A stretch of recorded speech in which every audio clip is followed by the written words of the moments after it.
Welcome back to another episode of In Depth. My name is Luke Hardacre and I'm a surf coach at Ombi. If you're new to Ombi, we take a look at surfing from the perspective of ocean, mind, body, and equipment. In this podcast, it's all about straight to the point tips, things that you can take away, implement into your surfing, or things that change the way you view your surfing. And this week, I wanted to cover beginners.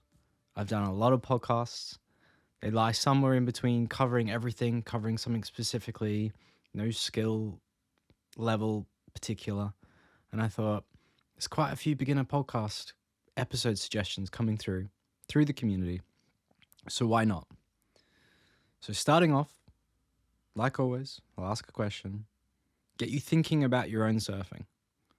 Do you feel that sometimes surfing is just a struggle, but you fall in love with it, but just not those struggles?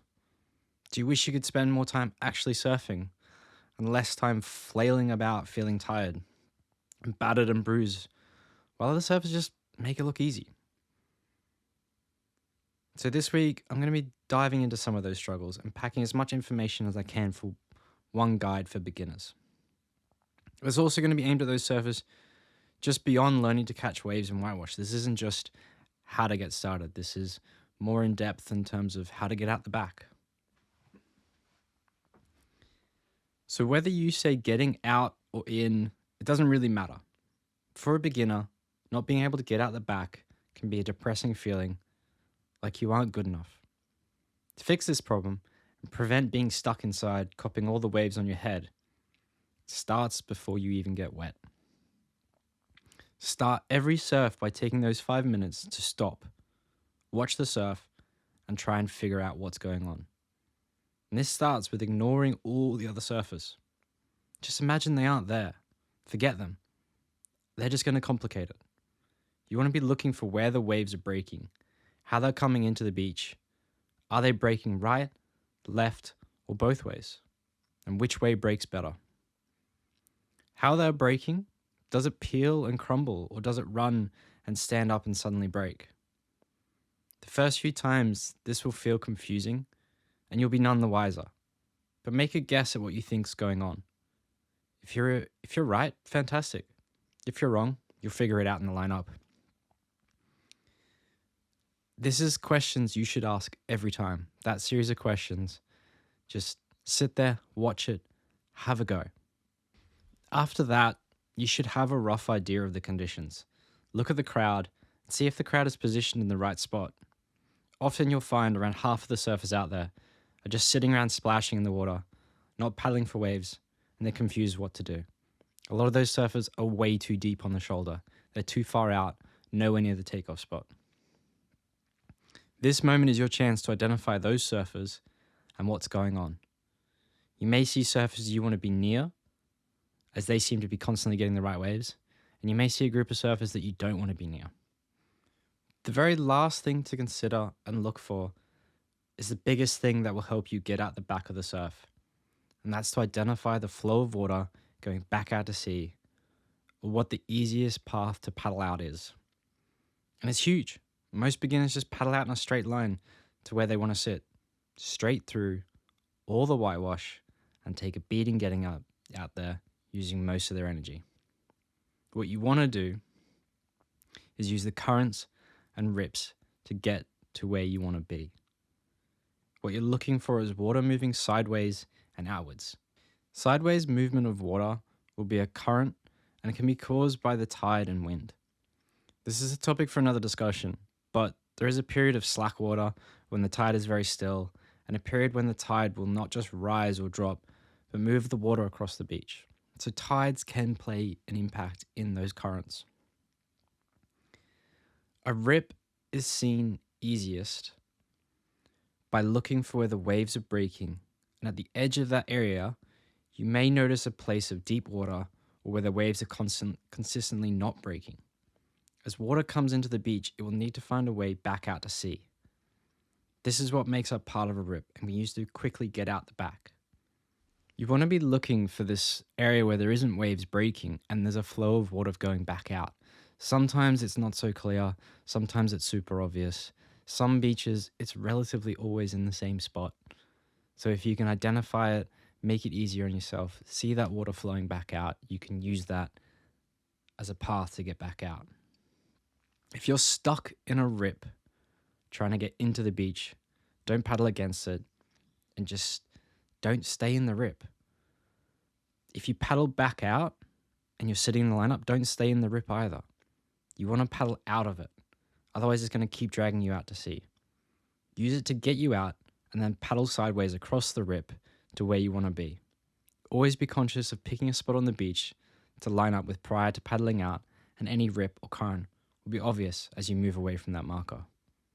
Even if there isn't an obvious rip where the waves break the least or deep water, it's going to be your easiest place to paddle.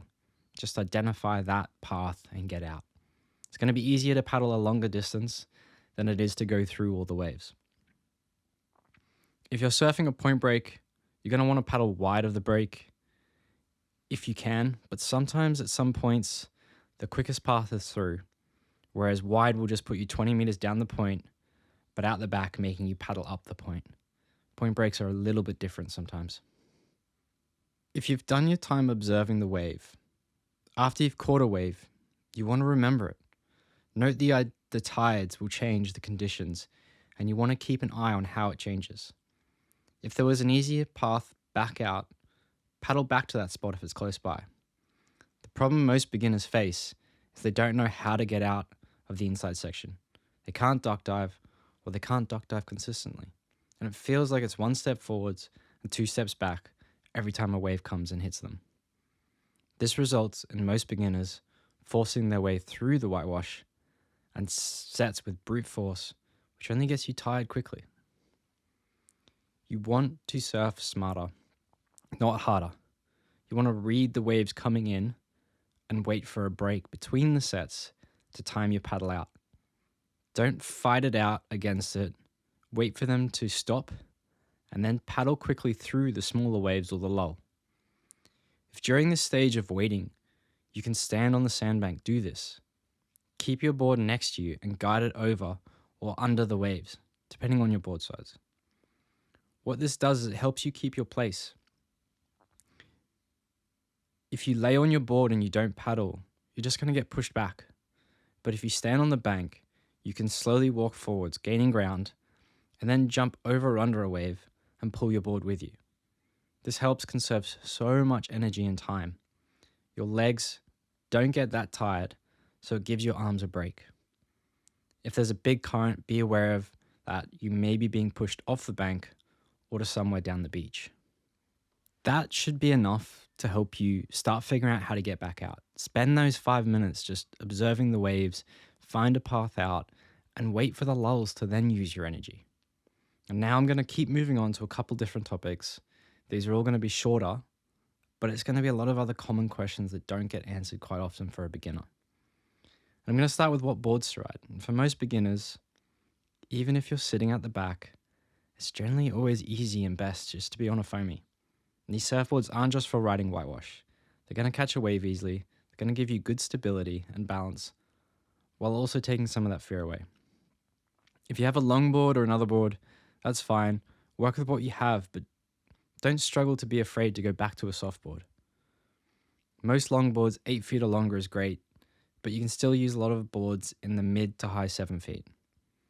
What you're mainly looking for is a board that has a decent length while also being wide and thick.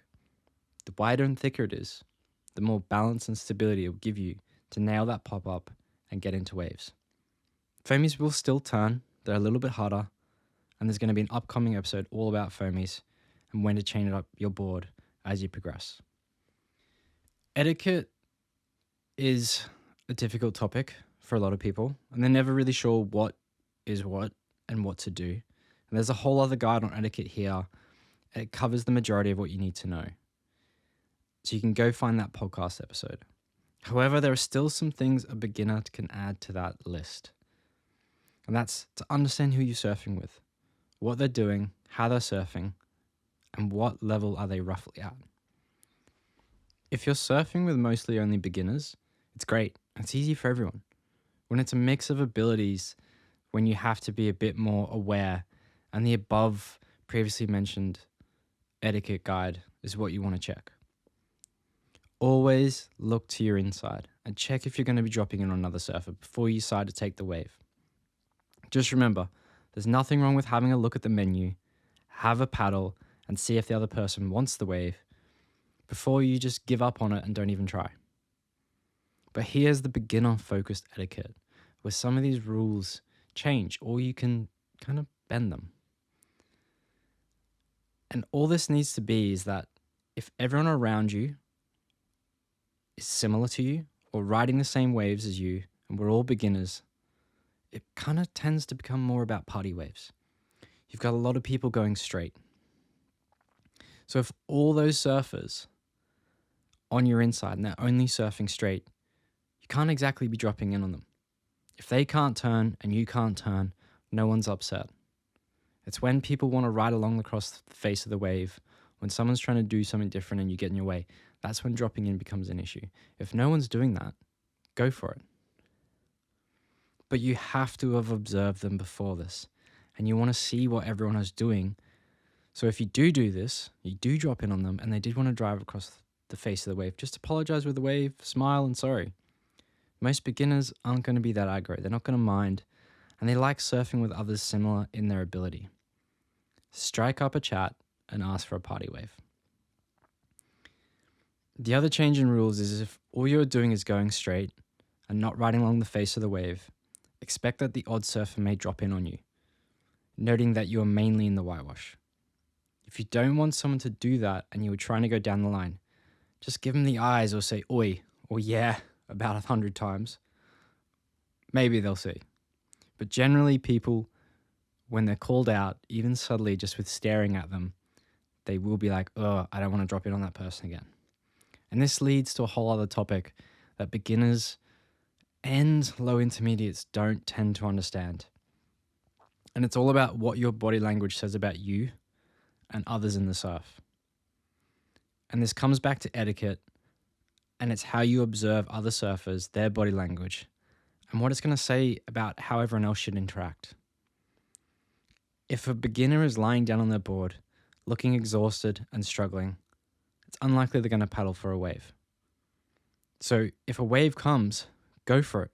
Just keep an eye to see if they're going to go for it or if they're in your inside. If you're thinking about that and seeing that person exhausted, not looking like they're ready to catch a wave, everyone else is thinking the same thing. However, this works both ways. Advanced surfers are going to notice people who look lost, out of place, stressed, or anything else like that. And they're going to quickly write them off when the set waves come. You maybe felt this and been frustrated, like they don't give you a chance. It's not your fault, but it's like being at a skate park. If you're standing off to the side, on the grass, and not at the top of the ramp waiting for your turn, looking like you want to roll in, no one's going to assume that you want to skate. Be aware of it, but don't be hard on yourself. Just look the part, look like you want the wave, and other people are going to take note. Body language can be a very subtle way people bully others to catch lots of waves, as people just let them do it and don't fight back by applying similar body language. Again, link this back to who you are surrounded by, and you start to learn a bit more about etiquette. Who wants to catch a wave, and how they behave when the sets come in. If every time sets come in, that person paddles out to the horizon, ignore them and assume they probably won't go for it. Just keep your eyes on the inside to make sure you don't drop in on them. I don't want you to freak out about body language and how you appear to others, but something to just be aware of, that if you're getting frustrated and people aren't letting you get waves, think, what signals are you sending to them? Are you putting yourself in position? Are you trying to paddle and have a go? Because if you're the one on the inside and they're dropping in on you and you're having a look and you look serious like you want to catch the wave, then most people will pull out. But if you don't look like you even want the wave and they're taking it seriously and you're not, people will look at you and write you off. So it's just something to be aware of. Don't overthink it. Don't overcomplicate it. Just put more effort into catching a wave and sell it that to the other people there in the competition that you want it. I will add to that final part, do not oversell it that you end up stress paddling or doing something you don't want to do. You just want to take it casual, but you're making a considered effort to take a wave or whatever it is that you're trying to do. And this pulls me again to something that beginners do in this whole concept of catching waves and other people going for it. And it's, I want you to stop pulling out of waves because you think the other person is better. And it really frustrates me with beginners. Too often a beginner won't catch a wave because some other surfer was there and they felt they didn't belong, or the other person was a better surfer and they shouldn't take the wave. That is so silly. For most breaks you surf, it's not going to be the case. Unless it's a reef break and a matter of safety, just stop this. And it's surprisingly common how many beginners go through this. If it's you, don't feel ashamed, don't feel bad. Just be like, cool, I'm going to stop that. That's all it needs to be. If you're out surfing, you have the inside, you're closer to the peak, you have priority. You are most likely surfing with other beginners and they feel similar. Take it. The wave's yours. Even if that other surfer is better, even if you're not at all beginners. If you're on the inside, you've got priority. If you're having a go to catch that wave, it's yours. Don't pull out because someone's going to drop in on you. Take the wave. What you'll be surprised with is if you're surfing with other learners or other beginners or low intermediates, they're mostly feeling the same thing and the same thoughts. Just get out of your head of not belonging or not deserving a wave. Whatever that is, these are just bad excuses you make to not catch up a wave. It has nothing to do with being a nice person. Which, leading on from that, also links back to localism. And localism can be really tough. And there's not much you can do about it. To be honest, there's not much you want to do about it. Just be aware of localized spots that are famous. But to be honest, unless it's a big tourist spot, localism isn't so obvious when every break is crowded these days. If you know a spot is localized, maybe skip it. But otherwise, if you want to surf it, if it's a remote place, and even if there's only 5-6 guys, just don't rock up in a big group of 5 or 6 people and paddle out together. Stagger that paddle out if you're going to do it. Don't all show up together. Put a couple minutes between everyone paddling out. If you ever worry, just smile, strike up a conversation, and bring positive and welcome energy. Let them have a wave. Tell them to take the next one. Tell them they can take a set, whatever it is, but don't let them bully you. You just need to be a nice presence to be around out in the surf that contributes to that. You don't need to say anything at all. You just need to let them do whatever it is they're going to do and not get caught up in any of their localism. That's it. I know some people listening to this podcast would probably want more on localism in a whole episode, but my personal opinion is just to not get involved. It's like someone behaving stupidly at the supermarket. You could say something and it could go bad. You could just ignore that person, paddle down the beach, go to another aisle. There's so many options to just exclude that. And sometimes just smiling and trying to make that person a friend. If you've moved to another beach, just go there and continue to be friendly to these people. And if they're going to respond in negativity, then that's their problem and they must be a lovely person to be around. So just ignore it. Give localism all that it's worth. There are spots that you need to pay your respect and you need to pay your dues. But for the average surfer, a standard beach break isn't it. There's no big rules or anything like that. It's a beach. It hasn't got some crazy surf. You're not at risk of hurting most people. Just common sense applies there. And the final tip that I want to give to beginners that doesn't really come up that often is to learn to fall and relax on the wipeout. And there's a whole other guide. There's a whole other podcast episode on learning to fall. If you aren't comfortable falling, you aren't comfortable surfing. Same thing with wiping out and surfing bigger waves, managing those fears. I encourage you to go listen to those 2 podcasts. It's all about expanding your comfort zone. And this begins with more and more exposure.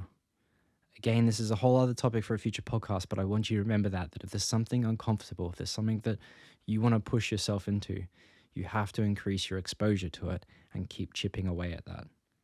The more you do it, the more time you spend in those conditions that make you feel uneasier, the sooner they will make it feel like the new normal. So in summary, this episode's been a bit more kind of more like a Q&A based episode with multiple different topics. But I want you to, every surf, spend the time to observe it. Read how the waves are breaking. Who is surfing them? Where is the peak? And if half of that crowd is even trying to catch those waves, because generally half the crowd isn't. They're too busy on the shoulder, finding around, flailing somewhere, splashing water. When you start doing this every surf, you will start noticing how much competition you actually have for waves. After that, look for the easiest path out to the back. Currents will create a sweep sideways across the beach, and a rip going out will help you get out the back faster. Just then, remember to paddle out of the rip to the takeoff spot. Use a marker, keep note of where you are in the lineup. Conserve your energy when paddling back out. Wait for sets to settle, and then paddle to get out. While waiting it out, if your feet can touch, you'll hold your position on the bank better. Just pull your board over under the waves as you try to wait for a gap. Remember etiquette. But if everyone else is a beginner and everyone else is going straight and not across the wave, the rules change. Think about who you're surfing with, and if you're only going straight, remember someone may take off next to you and ride down the wave. If you're surfing with more advanced surfers, remember what your body language says about you and them. Other surfers will use everyone else's body language to see who is doing what, who they can drop in on, who will even bother to go for a set, etc. It's annoying, but it's always going to happen. And lastly, stop making excuses to not catch a wave because someone else paddled for it, but they were on your outside, or you thought that they were better, or you thought that you didn't deserve it and they did. Just take the wave. If you have priority based on position, it's yours. The standard rules apply to everyone. If you want to improve your surfing, we have a whole 6-week training program for beginners. You can follow along step by step. And then after that, we also have our intermediate 12-week training program, along with a whole host of other training programs where you can start a free trial for 7 days at train.ombi.co. If you've been enjoying these podcasts, it mean the world. Share it with a friend, leave a review, all of that. Or this episode here came straight from our audience submission. There'll be a link in the show notes below. You can leave a suggestion for a future episode. I'd love to know. I do go through those questions and start coming up with more podcast episodes. So, does this help get over some of the more nuanced struggles as a beginner? Other than just the pop-up, catching a wave, the typical things we all see. Has it helped make parts of surfing seem easier for you? I'd love to know. You can reach out anytime, message me in the app, or send me an email to info@ombi.co anytime. And next week, I'm going to be covering everything regarding angling the takeoff. So until then, I'll see you next time.